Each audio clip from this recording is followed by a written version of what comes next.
I have a good question again. Okay. Is childhood trauma real, sir? 200% real. Let me tell you one example.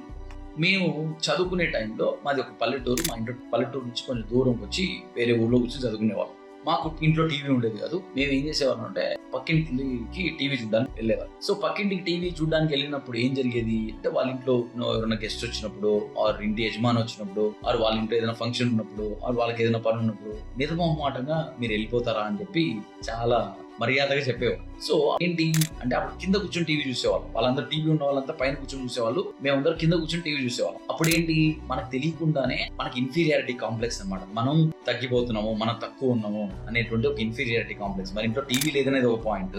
Second thing ఏంటి, వేరే వాడి ఇంట్లోకి వెళ్ళి చూస్తున్నాం వాడు గొప్పోడు అనేటువంటి ఒక పాయింట్. అలా చుట్టుపక్కల ఉన్న వాళ్ళు గొప్పోడు అనేటువంటి పాయింట్. ఇది ఇన్ఫీరియారిటీ కాంప్లెక్స్. ఇలా పెద్దగా అయిన తర్వాత కూడా ఈ ఫీలింగ్ నాకు చాలా సంవత్సరాలు ఉండేది. ఈ పర్టికులర్ థింగ్ ఎలా వచ్చింది అంటే చిన్నప్పుడు నాకు జరిగినటువంటి అవమానం కావచ్చు, చైల్డ్హుడ్ ట్రామా కావచ్చు. So childhood traumas are very very very real. Hope I answered your question.